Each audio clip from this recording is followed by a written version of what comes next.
Welcome back to the channel, everybody. I am Nathan in particular. Today we're going to be continuing Bendy and the Dark Revival. Let's shrink down. We'll get right into it. Ah! Okay, that was a bit awkward that time. Okay, well, we're on chapter 5 called The Dark Revival.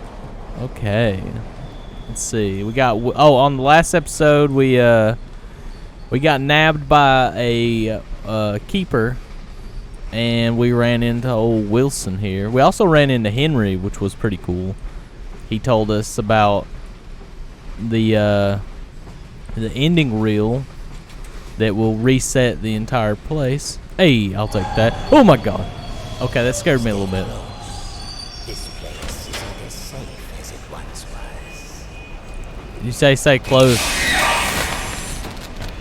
Freaky. Freaky. No garbage sandwiches, let me tell you. What kind of place is this, Wilson? Don't you have garbage sandwiches? Whack. Garbage sandwich? Aw, let down. Old Track 77 is a quiet place these days. Ever since that terrible crash a few years back, people don't like to hang around. Too many strange things keep happening on this platform. Last week, one of the railmen told me they had reports of some train going through that wasn't on the schedule. There were figures standing in the cars, staring through the windows, but it never stopped to let no one off. Just kept on going straight through. Some say it was the Silver Lane Express, the train that crashed. Kitty Thompson. Mr. Wilson. The demon's evil continues to spread. This world has begun to shudder.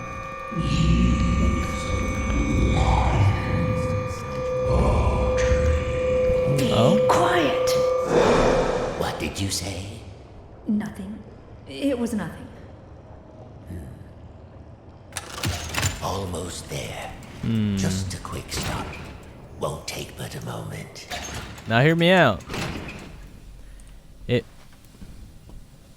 they give me the option to side with the Ink Demon or Wilson here, I'm obviously gonna side with the Ink Demon because Wilson is a straight up creeper, and he's the reason we're in this mess. Technically. The subject will stand in the designated location. Okay.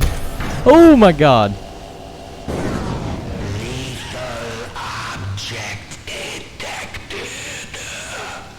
The subject will submit all weapons for further screening. Disarm now. Oh, a Tommy gun? Can I take the Tommy gun? Oh, there's some. Oh, baby. Remain still for examination. Great. Great. The subject is cleared for entry. Now give me my pop back. Come on. Give me that Tommy gun. Come on, son. Come on, give it here. I just want it. I'm not going to take it with me. Just let me pick it up. Come on now. Fine. You win. I don't want it. I'm going to be shocked. Hey, Welcome to the civilized world. I guess. How do you like my signal towers? They nullify the Ink Demon's powers so he cannot pass them. I wish I could say I invented them, but it seems our friends at the Gent Corporation had a demon problem of their own long ago. Oh. Oh. Oh no. Oh my goodness. Hi. Hey, how you doing? How you doing, girl? Oh. Okay, so you're a regular person, but you got this Remember Born in the Fair? Remember that series that I played, Born in the Fair? This totally looks like one of those creepy mannequins from that game. Oh my goodness. Well, you looking good though, girl. Dang, what kind of shoes you got? Oh yeah, you got those high-rise pumps. I don't know what kind of shoes they are. It was a guess. And now, my dear, if you'll excuse me, I have a lot to prepare. We'll talk later, I promise. Besides, you must be very tired. A quick rest will do you good. Betty will show you to your room. She's my housekeeper, among other things. You never actually killed the ink demon, did you? No, he's too powerful to destroy. So we sealed him away. Good. Trapped him in a different form. One that was smaller, harmless. Bendy. Little Bendy. It was a fitting prison, although he seems to have found a way to free himself. But enough talk. We'll deal with that soon enough. There's some nice fresh blankets all laid out for you. You'll be dreaming in no time. Wait, Wilson? One more thing. If you needed my help, why didn't you just ask? Would you have believed me? Come along, and no more dawdling. This way now. Listen, Betty. Give me the down low here. Are we prisoners here? Huh? Is there anything we're going to be able to do? You're here at last. It's so exciting finally having you with us. Now, to give you some bearings, we're currently standing in the south wing. Wilson's laboratory is downstairs. And then there's the north wing. Okay. The north wing. Ah! Oh, whack. Everything's gonna be locked, isn't it, Betty? Isn't it, Betty? Laboratory. Hey. Okay. Whatever. All this. Ink Demon got in there a while ago, and ever since, we've had to keep the north wing locked up tight. I'm afraid it's fallen into ruins by now. All those juicy, lovely books gone to waste. Only keepers go there these days, and they'll tear you apart limb from limb if Wilson isn't with you. So, mind your distance, and you'll be just fine. Maybe, remember those books it's been letting me collect? Maybe I have to collect them all and take them there? I don't know how many of them there are, though. So, you want to come into my room, Betty? It's not very often I have guests to look after. Never mind. Especially one I can actually talk to. Okay. Almost everyone here either can't speak or they're completely mad. I mean, I'm pretty sure we're pretty wigged out.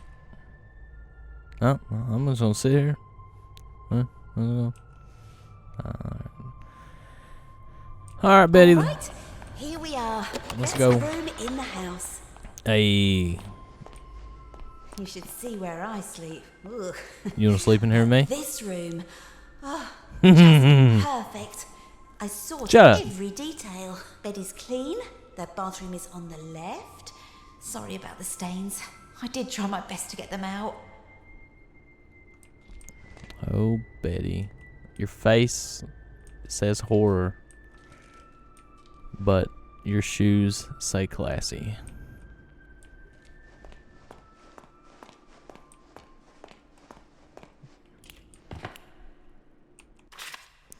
Oh my goodness.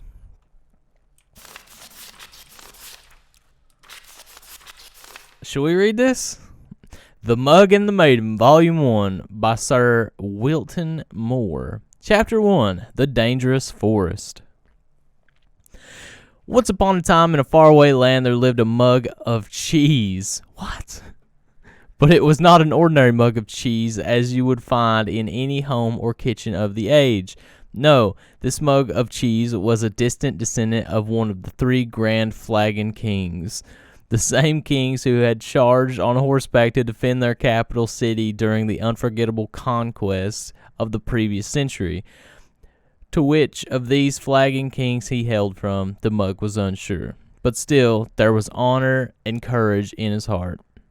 His family line heralded of deeds long past that had forever changed the course of Stoop history. Did he have a name? Of course, all mugs of cheese have names. This is common knowledge, just as every fruit bat is really named Stanley. Of course. So, yeah, I knew that. The mug of cheese was named Richter the Cracked. What a name. I can hear you say, cracked indeed. This mug of cheese bears no damage that I can see. Fall silent, you small-minded bass, for therein lies our intriguing story. Let's begin at the beginning. He's cracked, my guy. It was hot. It was a hot winter day in the forest, one of those days where everything is dull brown. The lake was still, the birds had shut up, and the trees were but sticks in the overcast sky, save for a lone pine that skimmed the clouds above like the painter's brush. It was on this day that Mr. Darble Mouse was in a hurry.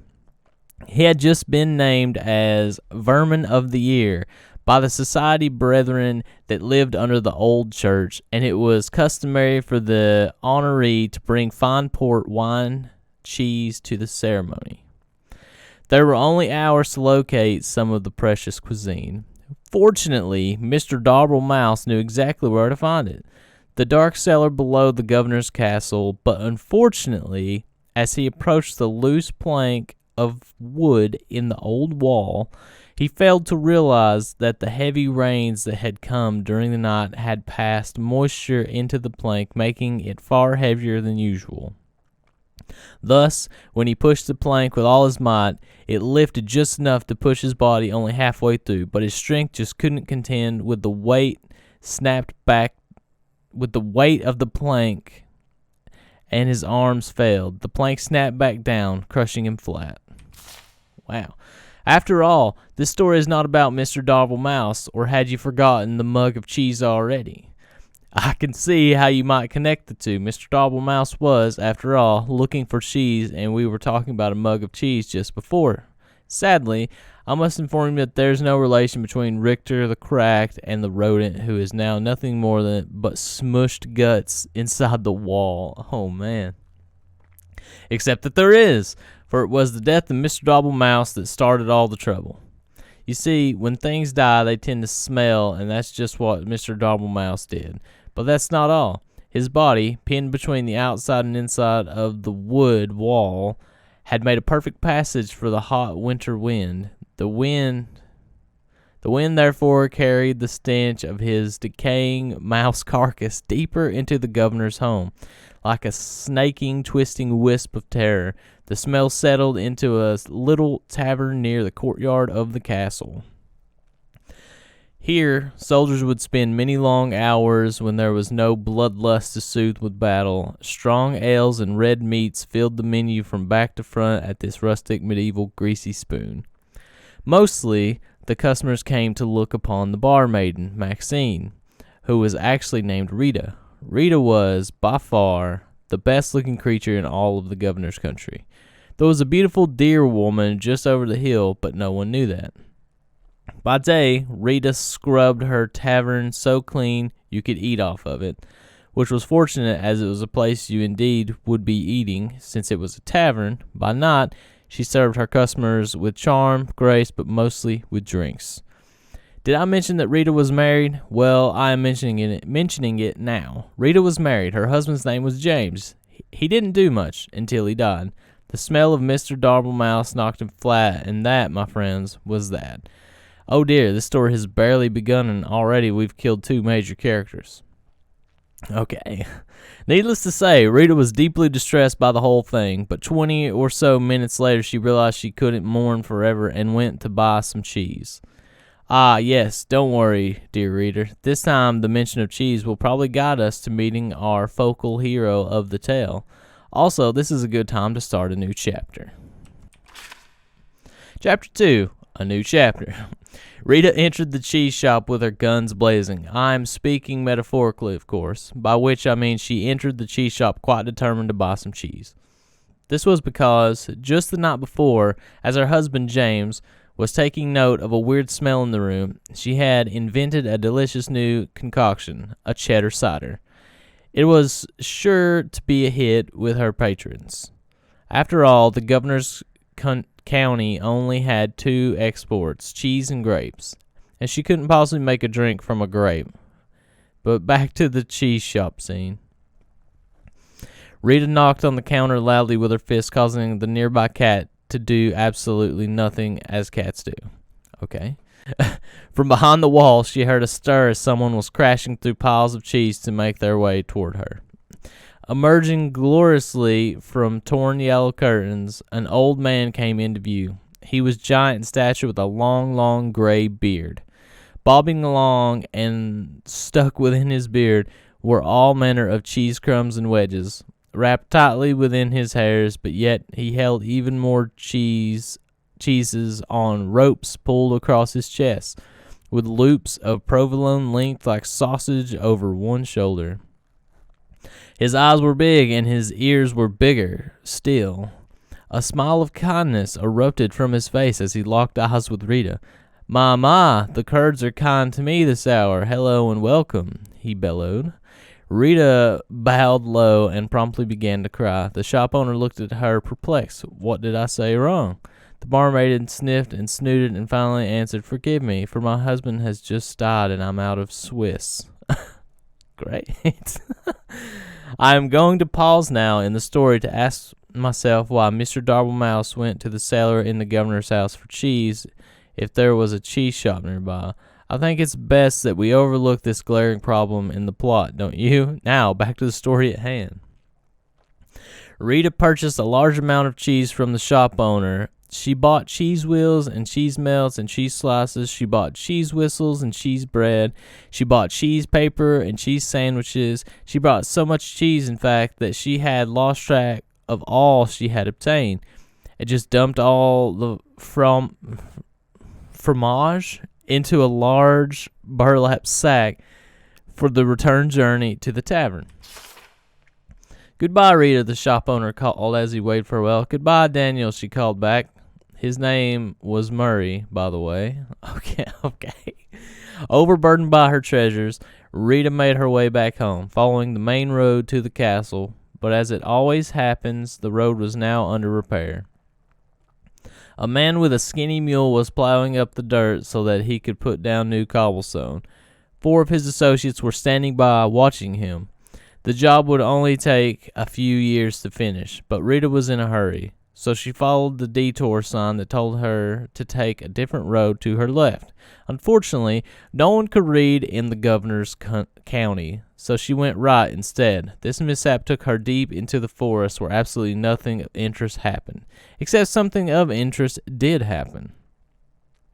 As she trotted on through the forest, her sack of cheese weighing her down, muttering complaints all the way, little did she know that danger lay just ahead. This danger was cunning and dangerous, and had one of those out-of-place eyebrow hairs that drives you nuts when you're talking to someone who has one. This danger we will call Bernard, the big ugly lizard man who wears a blue cloak. Bernard didn't often have visitors in his house. This was because he lived outside. Also, he was rather fond of human flesh, which made him very unpopular. Yeah. So obviously you could see the drama unfolding here. The beautiful but tired Rita huffing and puffing up the winding path as she approaches a certain doom. Bernard watching from behind a nearby tree, licking his lips. Oh, the tension is tense, is it not? At this point in time, we must pause again to ponder all the possibilities that can happen now in our story. 2 characters have died already. Surely a third wouldn't hurt anything. Are you perhaps just reading this story because you want to see who will get the axe next? You are a little warped. Do you know that? Well then, let's see what happens. Bernard stepped from behind his hiding place, his eyebrow hair gleaming in the faded sun. Dear madam, why must you pass through so fast? He called with his eyes glimmering. I must get home, Bernard. because for one, it's getting late and I have customers to serve, and second, because you eat people, Rita replied. Poppycock, balderdash, codswallop. I won't hear these lies against my character, he detested, for I, Bernard, the big ugly lizard man who wears a blue cloak, have completely reformed myself. Rita squinted suspiciously at him. You have? Bernard put a hand to his heart. I have. I no longer prowl or pounce. I won't attack or bounce. I will not kill a maim or tear. I will not kill or maim or tear. I won't crush or even bite you anywhere. I promise I won't devour any more. My gosh, you've become a bore. If you aren't going to be the danger in this story, then I've come all this way with 100 pounds of cheese for nothing, Rita grumbled. She boosted her sack further up her shoulders and turned with an angry grunt. But Bernard waved after her in a panic. Wait, it's all a ruse. I intended to eat you, dear woman. I swear it, he cried. It's all a trick, you see. A new angle. It worked on some other guy yesterday. Oh, please stay. Rita sighed, her strength just about gone from the long adventure she had taken since she left home that morning. She turned back to face Bernard. All right, she said, but your part in the story better lead to an unexpected turn of events. Oh, it will, Bernard clapped and waggled his claw finger to motion her to draw nearer. Just wait until the next chapter. Chapter 3, the next chapter. All looked quite dire for Rita. Bernard had her within his grasp. Surely it would just be mere moments before his jaws collapsed upon her head. Oh, what a horrible end for Rita. Needless to say, I am worried for her. But as luck would have it, miles and miles away, 20 years earlier, something amazing happened. 2 mugs of cheese, a Gouda and a mozzarella, welcomed their first son into the world. I don't think I need to tell you his name. It was Dave. No one liked Dave. Okay. After that, their second son came forth, Richter the Cracked, just called Richter at the time. Richter spent his early life stealing cowbells and putting them on skunks. This way, people always knew when danger was nearby. Needless to say, Richter was one smart mug of cheese. But all could not remain perfect forever, and suddenly the great skunk famine began. Richter found his world in array, and he sought a new purpose. Fortunately, there was an opening in the governor's county for an adventurer at the time, and since he was a descendant of the 3 grand flagon kings, he was boosted to the head of the line, because as we are all quite aware, even in olden times, it's not what you know, it's who you know.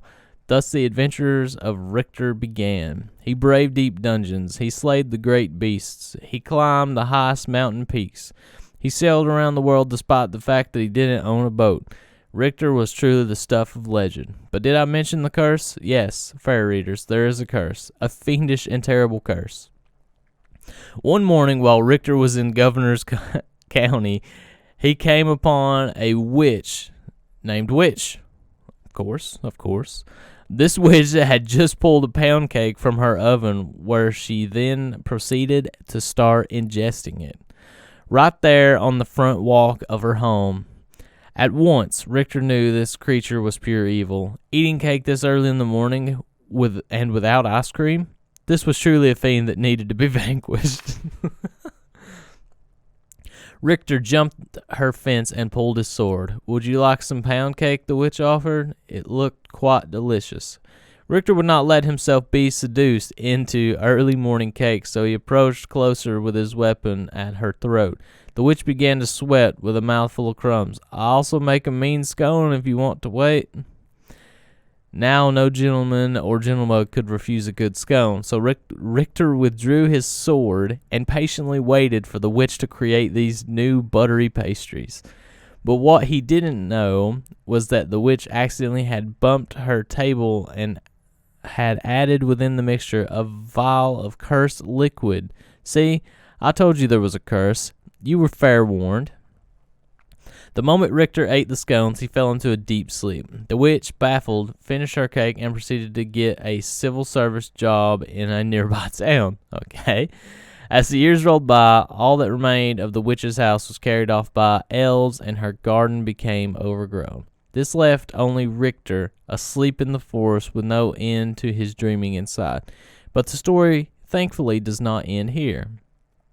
For, as luck would have it, a giant man covered in cheese, with big eyes and big ears, wandered past the sleeping mug. In case you've forgotten, this was the cheese shop owner, Murray, sometimes called Bill. Unable to resist cheese of any kind, even a mug of the stuff, Murray took Richter to his shop and set him on a shelf. Here Richter sat for many years until this very fateful day. You see, in Rita's haste to gather up all the cheese she had purchased, she had swept a few things that did not belong to her into the sack as well.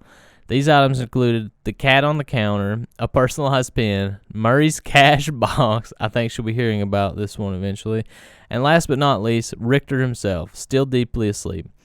So now that our two stories have come together, let's discover what happened next to Rita and Richter in the climax chapter. Chapter 4, the climax chapter. It was the same hot winter day in the forest, and Mr. Darble Mouse was finally starting to get concerned. Just down the road, Rita was being drawn toward an almost certainly bloody and horrific end to her life. Bernard was just moments from taking her within his lizard jaws, and mere hours from trimming his eyebrows.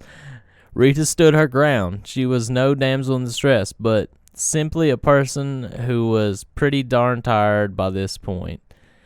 She pulled the burlap sack of cheese from her body and swung it hard with every last bit of strength she had left in her. An ear-shattering crack broke through the silent trees as the bag made contact with Bernard's shocked face. His teeth flew in all directions, falling like pebbles to the ground. His eyeballs dislodged and rolled into a nearby stream. His jawbone turned completely around and planted itself on the back of his head. Bernard ran screaming into the woods, never to be seen again this week. His cries faded and the forest once again fell soft and quiet. A cow walked by. Great. Rita, still standing with her sack outstretched in her arms, stood wide-eyed at what just happened. Surely no cheese in her bag was hard enough for that kind of impact. As she placed her burlap sack upon the dirt and peeled it open, she was amazed to find Richter, the mug of cheese, inside and looking quite dazed. He had awakened, and the curse was finally lifted. Somewhere behind a desk, the witch looked up and nodded with a smile. But, oh dear reader, look what was now upon his mug body, a giant and elegant crack. The very mark of a warrior. His hero's journey was finally complete. Richter the Cracked had emerged. Yes, it is true that Richter really didn't do anything important in the attack on Bernard. Just by Richter being where he was at the perfect time, he had saved Rita. The fates were with them. Richter and Rita talked and laughed and ate cheese until the sun went down. Finally, they packed up their picnic and headed back to the tavern, where they met with cheers of excitement. This is mostly because the guys had found out that Rita was now single. As the night wore on into the early morning of the hours, the tavern remained alive in the castle courtyard with singing and dancing and cheddar cider. Oh, what a celebration. But like all parties of such proportion, eventually everyone sobers up and you have to go home. Before long, it was dawn. The sun began to rise steadily in the west, marking a fresh adventure on the horizon. A wind of a new direction began to blow with a more steady pace. It skittered across the ground and found its way between the floorboards of the governor's castle. Here, against all odds, it found the barely remaining body of Mr. Darble Mouse. The wind carried the stench far beyond the borders of the castle, over the mountains, and deep within a dark cave where Evil slept. "What the heck is that smell?" said Evil, awakening with hellfire burning behind his eyes. Eventually, news of the great evil spread from town to town until it reached the ears of Richter the Cracked. He polished his sword and gathered some crumbs of bread to store in his mug. Wearing his best expression of courage, Richter once again set off to conquer the day. His story was not yet over. But for now, dear reader, we return to our own lives. So let us end this tale with one closing thought, shall we? Be we cracked or small or even dead, there's always a purpose to where we are all led. Be brave and strong, and lest we forget, fate isn't quite done with any of us yet. Woo! What a story. What a story. Okay.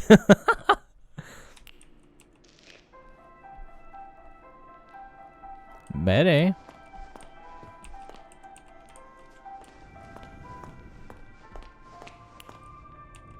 Did you have any questions? Oh, yes, Is it Betty. always night here? It's always dark, if that's what you mean. For as long as I can remember. Are you very old? No. As far as I understand it, I'm something quite new. Although, Okay. I didn't turn out the way I was supposed to. One in a long line of failed experiments. But Wilson will keep trying. And do you trust Wilson?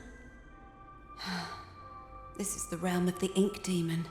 The shadow hangs over us all. I don't trust anyone. But Wilson takes care of me, keeps me safe. Fair enough, He I once guess. said I remind him of something he called his mother. Tell me, is that a good thing, where you two are from? I'm not sure. I don't think I ever had one. Well, no matter. Now, I was told to make sure you get some sleep once you got here. So get nice and comfy and relax. I left something on the table that might just help you nod off. It's my own recipe. Works very fast. Okay. Just follow the instructions. Carefully. Thanks, Betty. Of course. If you need anything else, I'll come straight away. I'm always up. Okay.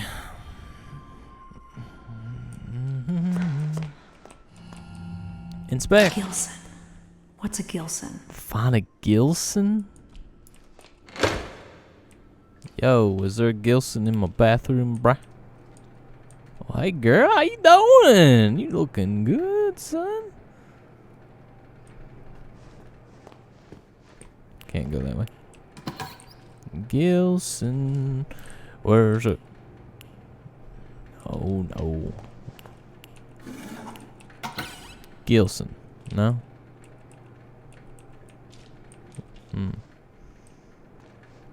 I really thought it was going to be in here. I'll be honest with you. Hello?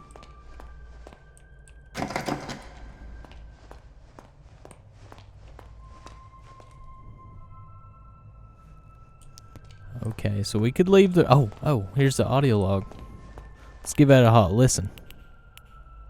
The machine speaks to me, revealing its many possibilities. What I can accomplish using its power is beyond any measure. Life and death can become a thing of the past. Poverty and hunger, a distant memory. I can remake the world anew. But does the world deserve such a gift? For now, I have bigger matters at hand. A man in a black coat came asking at the front desk about the machine. Said he was from the Gent Corporation. Fortunately, the receptionist knew nothing, and he left quietly. Later, I found his name on the sign-in form. Mr. Alan Gray. Alan Gray. Should I recognize that name? Because I kind of don't recognize that name.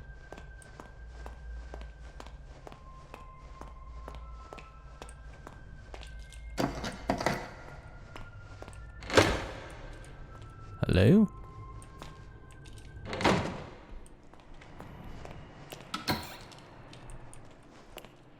Cooking book? Chapter 9. Simple snacks. If you are in a hurry like I always am, you don't have time to put together complex or large meals. Fortunately, we have some scrumptious and simple recipes that satisfy and take no time at all to prepare. People will ask how you made these so fast, and you can just sit back and smile. Saucy Cheese Buddies recipe.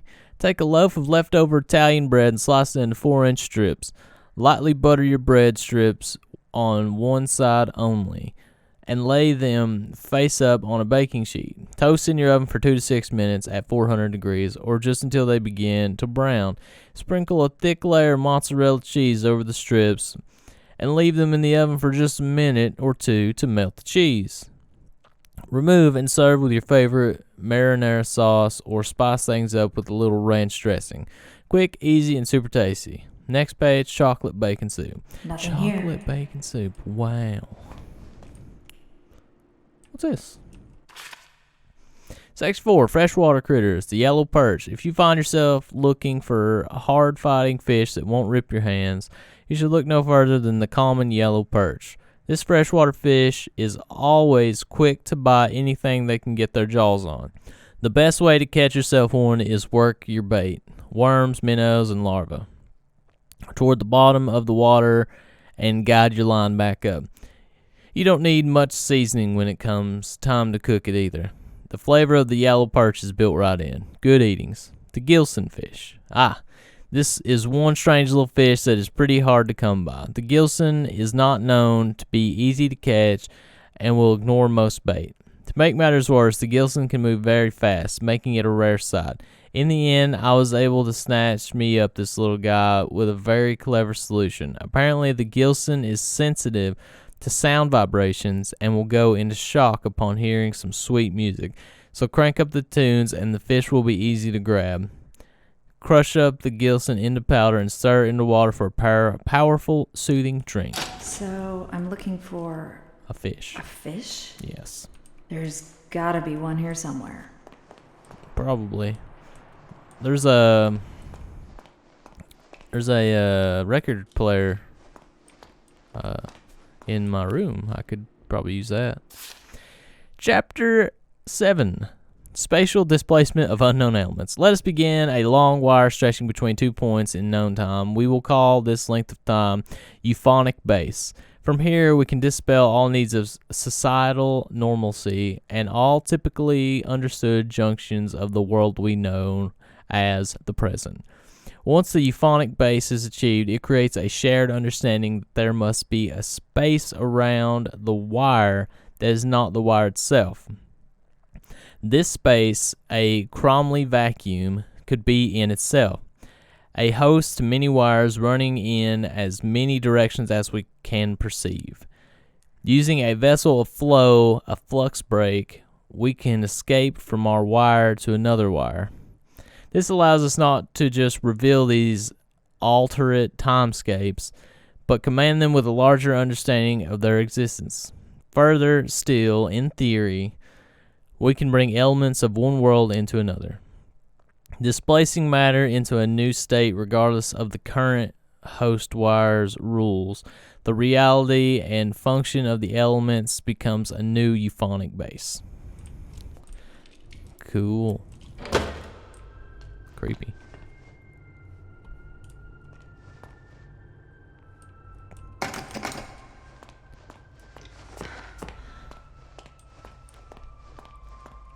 I'm so scared that something's gonna just be in this hallway. You know what I'm saying?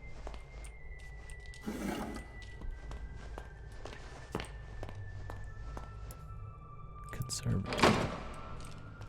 Okay. Aha! Found you, didn't I? Now that's a fish.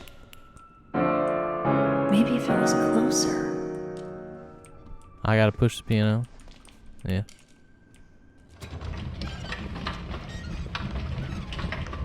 Don't worry about it. We're just putting on a show for the piano, or for the fish with the piano. That did it. Looks like the fish is asleep. Here, fish. Gotcha. You can't get away from me, you little stinker. Oh my God. Hello. I forgot the Gilson again, didn't I?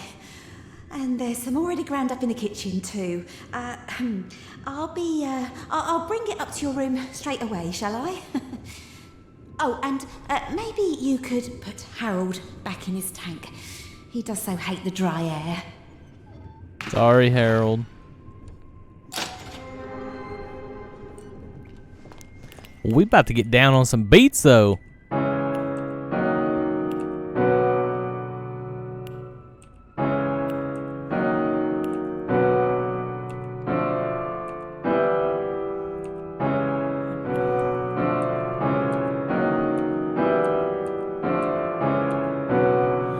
Oh, we're the next Mozart up in here. Don't even worry about it.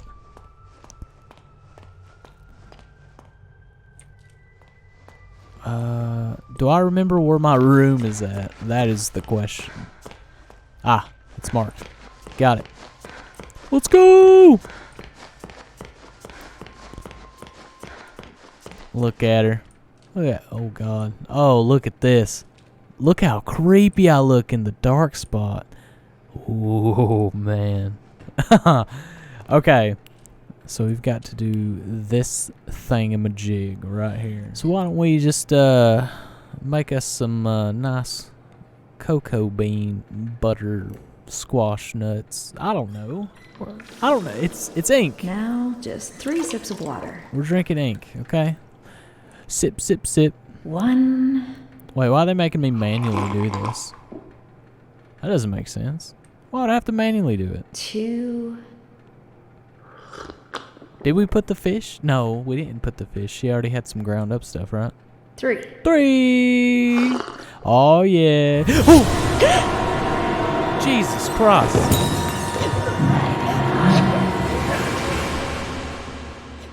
Alice scared me to freaking death. Jesus Christ, man. That is not the same Alice we have grown to love, okay?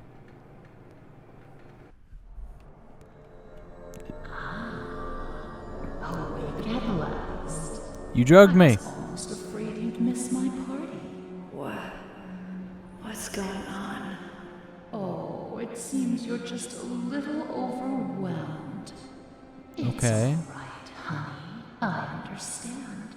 It's not every day one gets to bask in the glory of an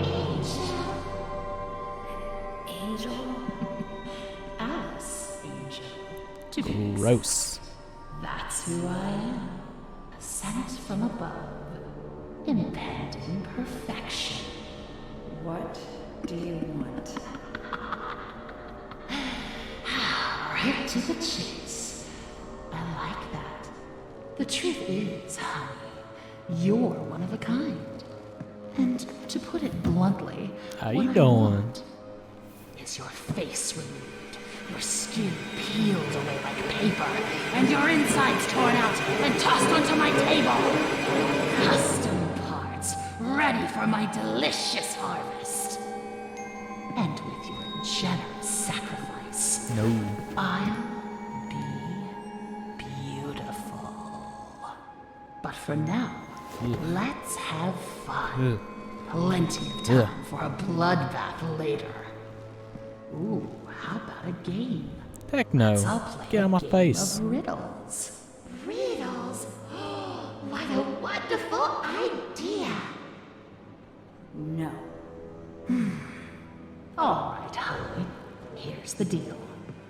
Behind you is the door to freedom. But Okay. it will only be opened if you solve my little puzzle and return to your special chair. Okay, Then got it. I'll throw this heavenly switch here. If you get the puzzle right, Oh you boy. walk away. Get it wrong, you fry. Fry. Oh Let's begin. no. Oh. Am I timed? Am I timed on this? One eternity later. The fox thinks the rabbit smells of elderberry. I couldn't see them sitting together. The fox and the rabbit don't like each other. The rabbit never sits with the bird, but he loves the playful company of the bear. The bear likes the rabbit. Or the bear and the rabbit like each other. The pompous fox? Well, he wouldn't be caught dead sitting on the left. Far too pedestrian. So, fox on the right? Fox on the right. The Okay. bird won't have anything to do with the rabbit, but I hear he likes to court danger by sitting next to the fox. That's the. So on the fox on the right. Bird next to the fox? The fox has always hated the bear. They never sit next to each other. Okay. Okay, so yeah. My friend the bear always sits next to the bird. Okay, After all, so they went to school together. so it's fox, bird, bear, and then what was the one next to the bear? The fox thinks the rabbit smells of No. elderberry. Fox. I couldn't see them sitting together. Shut up! Shut up! The rabbit never sits with the bird, but he loves Rabbit. the playful company Okay, of the so bear. fox, bird, bear, rabbit. Fox, bird, bear. Fox, bird, bear, rabbit. Got it. Fox. No. Wait. The lady said the fox sits on the right side, so we gotta do it backwards. Fox, bird. How am I supposed to know which? Oh, that's definitely a bear. Okay. And then rabbit will be easy. Fox, bird, bear, rabbit. Say la vie. Let's try it.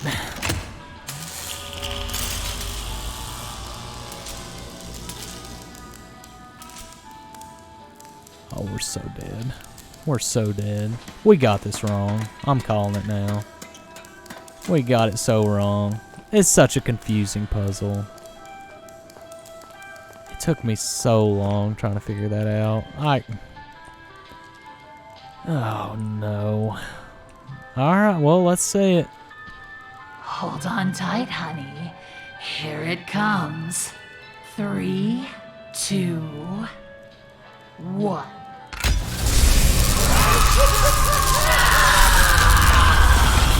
We got it wrong, didn't we? Dang, son. What? Oh, we got it right! Hey! Yo, y'all's a bunch of suckers. Wait, why didn't they get to live? Like, they're the ones that gave me... Well, okay. She's sadistic. I get it. So the door's open, right? Yeah, but... Oh. That electricity, that rainbow electricity is kind of the vibe right now. Get some...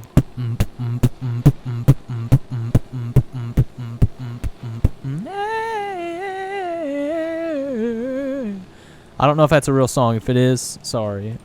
Please give me permission. I don't think it's a real song. I made it up on the spot. It came from my face. It's called the Face Song. Is there anything in here worthwhile, though? That's the question. Nah, I'm not going back up there. The only thing that was up there was that thing. I could have sat down and just enjoyed. Oh, boy. Alright, let's go.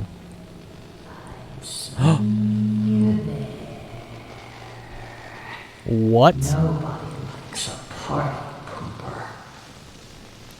What? Excuse me, ma'am? You see me? That's horrifying. Wait. Where's my pop? Oh, is that my... Oh, my pop. Oh, baby. Give it here. Is it charged up? Did you leave the charge on? Ah! Get some electricity going, boy. That's right. Didn't know we had power-ups in this house, did you? Oh, my God. Oh. Oh. There, yeah. Give me something. Thank you. My goodness. Yeah, that scared me pretty good. Charge it up. Just charge it back up. We got so many batteries that don't even matter. Horrifying. Horrifying. Never in your life do that again. Oh, this game. I'm telling you. I'm not very used to horror games, but I will tell you, I do love this game a lot. Wait, it says tank. Oh, it's not lit up. There's no power to it, eh? Aha! I see what we gotta do. To infinity and beyond. Wait, what? I don't have my abilities. What happened to my abilities? Is it cause she? Is it cause she slipped me a roofie? I don't understand. Well, I still got the banish symbol on me, but did she steal my ability to teleport? Cause that's whack. Oh, I gotta turn that thing off. That thing's inhibiting my abilities. Just like the ink demon. We're not so different, you and I, my old foe. We're not so different, you and I. Oh. Yo. She's gonna be like, man, what are you doing that for? Well, now I gotta charge it back up just in case I need that raw electric power again. If I knew it was that strong, well, I figured it would be stronger, obviously, but I never thought to use it in a fight. I never thought, hey, these guys just jump scared me and they're coming after my stuff. I should probably hit tab and take care of this. I never once thought that. Because when it was actually happening, I just did not think about it. Well, how am I supposed to get a... Oh my god! I scared myself, okay? I didn't think it was gonna work. Oh my goodness, that was horrifying. I really didn't think it was going to work. Hey, I'm here. Don't even worry about it. Yeah.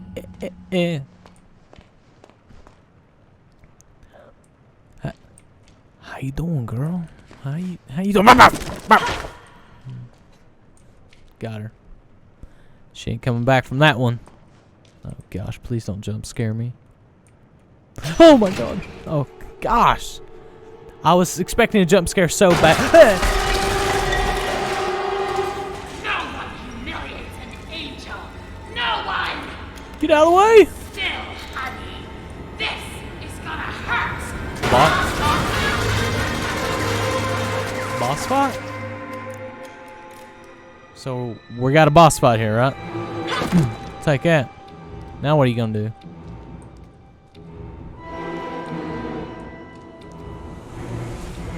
Where do you think you're going? Hi. I'm either gonna pop up that ladder or pop over there. You hide from me. You bet you're. Precious. I was about to say you bet your melted face. I know you're out there. All these doors are locked. What the heck? Stop hiding. Ooh. Start dying. That's Hurry! where did you go? Oh! Bullets! Bullets hurt! Bullets hurt! Bullets hurt! What'd that do? Just want to be beautiful. Help me be beautiful. What did that? Oh. Climbing down the ladder. It doesn't matter. Yeah. You have a gun. You have a gun. It's cheating. Ah! Come out wherever you are. Lovely eyes start. Ah! Stop hiding. Start dying. No. All right. Let's do. All right. Yeah. Recharge our thing. We might need it. Well, because we might have to go toe to toe with her. I'm not sure. Where do you think you're going? Don't worry about it. How about you worry about you for a minute? I'm worried about me. Where did you go? Is she roaming around? That'd be horrifying. You ain't stealing nothing. There you are. Oh goodness. Come out Can we wherever get you are. Can we get up there? Darn. Oh wait, yes, we can. The boxes. The boxes. Ah! Stop hiding. Start No. dying.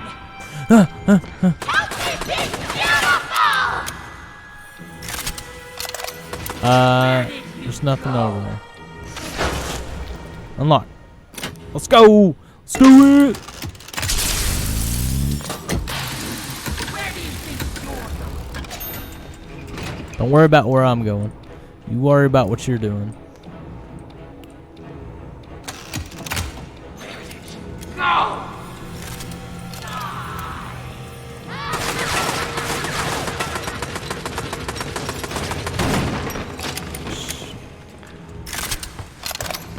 She just shooting randomly.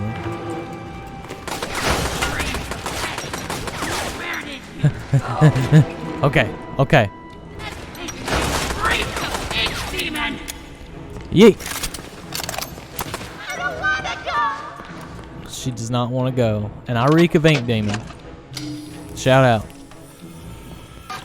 I'm the ink demon now. Oh, you're out there. I'm gonna be her ink demon. You just wait. You just wait. I'm gonna sneak up behind her. What? Go. Why did it play that horrifying music? Ow! Do this all day.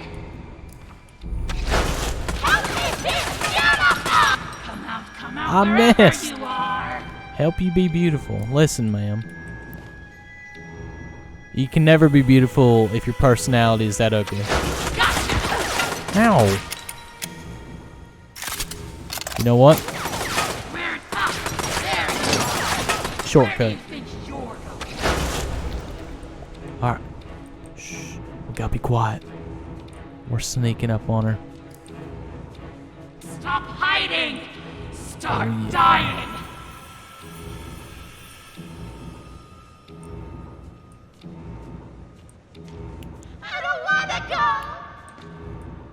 Is there anything? I should not be messing around. Okay. Gotcha. Oh. You touch me. No way. No. Oh, son. Oh. Final curtain, baby. Let's blow them away. Oh boy. Oh, son. If I don't get that Tommy gun, I'm gonna be upset. My face. You have my face. It's our face.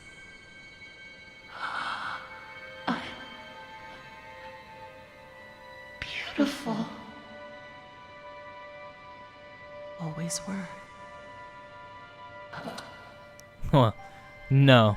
She's looking like Two-Face from Batman, let me tell you. She's... Never mind. Sorry. That's rude, Why does isn't it? this feel so familiar? I don't know. Are you all right, Audrey? Alice, I cannot begin to tell you how good it is to see you. And this must be your wolf. Audrey, meet Tom. He's my protector. My friend. You both got here just in time. I don't like you, Tom. Now I understand why you don't like being called Alice. The machine creates many of the same forms. At least on the outside. On the inside, we're all pretty different. Well, from now on, I'm gonna call you something other than Alice. It just doesn't suit you. Oh? What do you have in mind? How about Allison? It's not bad. Okay, I would have called her I'll Bobby. try it out. But only if you can tell me what in heaven's name you're doing in Wilson's retreat. Wilson! I almost forgot. I have to get back right away. Are you crazy? Wilson's our enemy. Do you even know him? Have you ever talked to him? I've seen what he's done. That's good enough for me. Look, it sounds like he has a plan to kill the ink demon. For good. And I think he can help us all. I just need to go back and hear him out. Well, if it's true, you'll both need as much help as you can get. The ink demon won't go down without a fight. Tom and I will gather some of our friends. Anyone who's left. Good luck, Audrey. You know what, Tom? You too, Allison. I remember what you did for Henry, okay? So, we're cool. Oh, they're still here. Look at that. Let me just shenagle this corpse here. Oh my gosh, she's got that one dead eye. How you doing? Oh, she gets the Tommy gun. How dare you?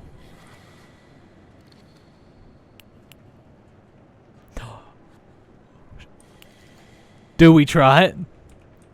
Do we try it? We have to try it. We can't just not try it. Hi. Oh, he's a sweetheart. As I said, I forgive you because I remember what you did for Henry. You saved his bacon, and I appreciate that.